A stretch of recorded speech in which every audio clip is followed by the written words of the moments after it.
Imagine waking up to news that a deadly storm had ravaged multiple states, leaving thousands without power, homes destroyed, and lives lost. In moments like these, the role of a president is clear: to provide leadership, reassurance, and a plan for recovery. But instead of addressing the crisis, America's commander-in-chief decided to spend the day at the Daytona 500, taking laps in his presidential limousine and soaking in the adoration of the NASCAR crowd. This is precisely what former President Donald Trump did, sparking widespread outrage and raising serious concerns about his leadership priorities. While Americans struggled through natural disasters, Trump opted for photo op over crisis management. This glaring contradiction between his claims of fighting for the people and his actions in times of distress deserves a deep dive. How does this compare to the standards set for other presidents? What does it reveal about his approach to governance? And more importantly, what consequences did his choices have on those suffering from the devastation? Let's break down Trump's actions, the criticism it sparked, and the broader implications of a leader who seems more invested in spectacle than substance. 1. The Daytona 500 spectacle. On the weekend of the deadly storms that devastated parts of Georgia, Kentucky, and Virginia, Trump attended the Daytona 500, an event he had been eager to turn into a political spectacle. Air Force One performed a grand flyover of the racetrack, a moment carefully orchestrated to paint Trump as a man of the people. Shortly after, he rode a ceremonial lap in the Beast, his presidential limousine, basking in the cheers of NASCAR fans. The event itself wasn't just about enjoying the race. It was a carefully crafted propaganda opportunity. Trump's presence at the Daytona 500 was broadcast live on Fox News, with commentators lavishing praise on the moment.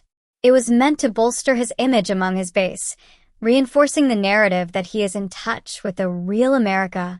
But while Trump played to the cameras, back in the real world, communities were suffering.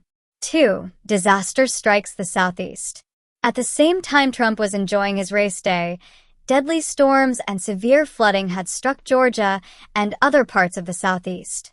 Homes were destroyed, power lines were down, and emergency responders were working tirelessly to provide relief to affected communities. One tragic case involved a man in Georgia who was killed when a tree fell into his home, just one of many victims of the storm's destruction. Ordinarily, in times of crisis, the president is expected to lead disaster response efforts. That means ensuring federal resources are allocated efficiently, visiting affected areas, and offering support to local and state officials.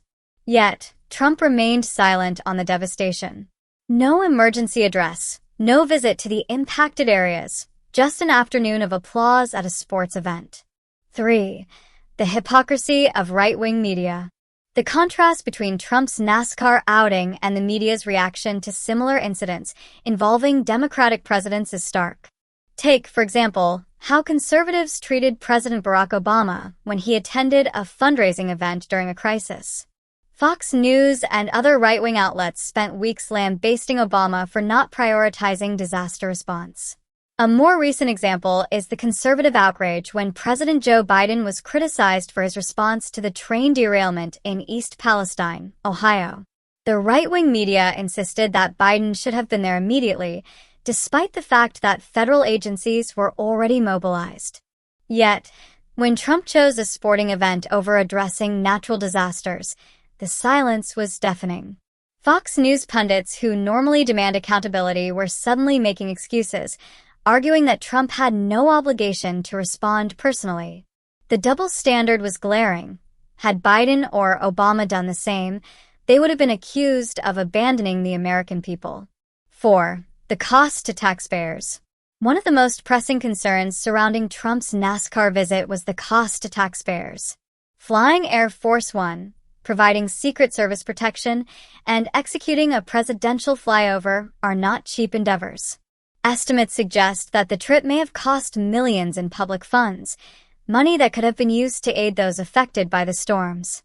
This isn't the first time Trump has been accused of misusing taxpayer dollars for personal gain.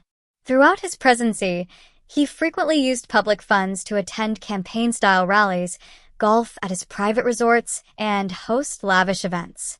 His Daytona 500 visit was another example of how his priorities were often centered around self-promotion rather than governance. 5. FEMA and Trump's apathy towards disaster response. Trump's lack of response to the natural disasters ties into his broader history of downplaying the importance of FEMA, Federal Emergency Management Agency.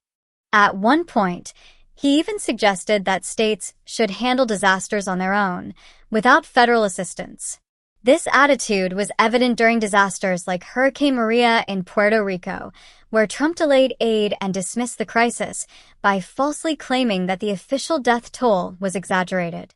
By ignoring the storms in the Southeast and attending a race instead, Trump demonstrated once again that his approach to crisis management was reactive at best and negligent at worst.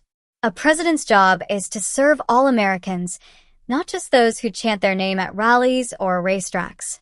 A president's actions in times of crisis reveal their true character. While Trump has always claimed to be a fighter for the American people, his decision to attend the Daytona 500 instead of responding to a deadly storm tells a different story. His focus remains on spectacle, personal glorification, and rallying his base, rather than the fundamental duty of leading the nation in times of need. The hypocrisy of the right-wing media, the reckless spending of taxpayer money, and the neglect of disaster-stricken communities all paint a clear picture of where Trump's priorities lie. It's not with the struggling families in Georgia, Kentucky, and Virginia. It's not with the emergency responders working tirelessly to save lives. It's with himself and his image. The question we must ask ourselves is simple. Is this the kind of leadership America deserves? At a time when so many people needed reassurance and support, they got silence. And that silence speaks volumes.